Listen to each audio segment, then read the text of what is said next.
या तमाम असांजे लाइ हिकिड़ी वॾी एज़ाज़ जी ॻाल्हि थींदी ऐं शील्ड असां सभ खां पहिरीं साहिब सदर अलहाज इमदादुल्ला फुलपोटो साहब खे पेश कंदासीं। तव्हांजे भरपूर मोहबतनि ऐं दुआनि सां गॾु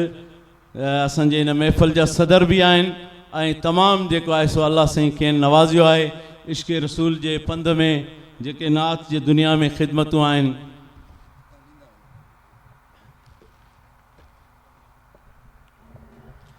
साईं मोहतरम अलहाज इमदादुल्ला फुलपोटो साहब अज गोल्डन जोबली 50 साला खिदमत हमद नात जी दुनिया में अल्लाह के रसूल सल्लल्लाहु अलैहि वसल्लम ते हमद ऐं नात जी दुनिया में 50 साल खिदमत कंदे अज हिन कुल पाकिस्तान हमद नात कॉन्फ्रेंस के प्लेटफॉर्म ता अब्बास डेवलपमेंट फाउंडेशन के तवसुत से मुनक़द कयल हिन हमद नात कॉन्फ्रेंस में खेस गोल्डन जोबली जी शील्ड एवार्ड के तौर दिनी पई वने।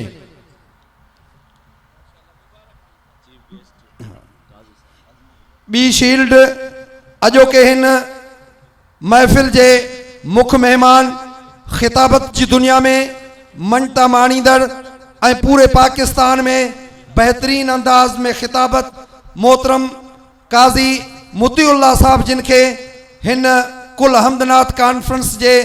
प्लेटफॉर्म ता शील्ड दिनी पई वने। खिताबत के हवाले से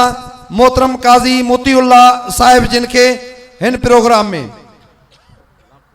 टी शील्ड जो बभेरा पूरे पाकिस्तान जा जमीयत तलबा इस्लाम जा मरकजी सदर चूंटजण ऐं 3 भेरा जमीयत उलमा इस्लाम पाकिस्तान जा मरकजी सालार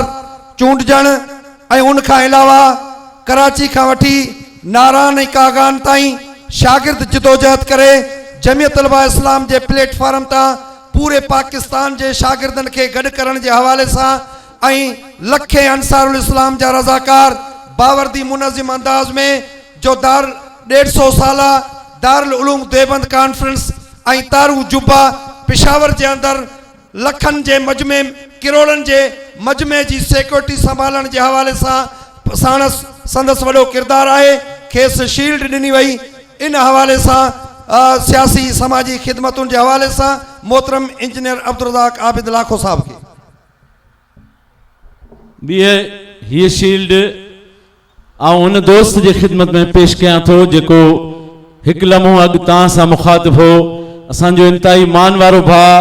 सलीम सिंधी जो बायकास्ट असांजे खास खली बिरादरी से ताल्लुक रखे तो उनकी सुञाणप सलीम सिंधी आए। असांजे तारीख़ में अजीम सिंधी मौलाना अबैदुल्ला सिंधी शेख अब्दुल मजीद सिंधी केतरा अड़ा नाला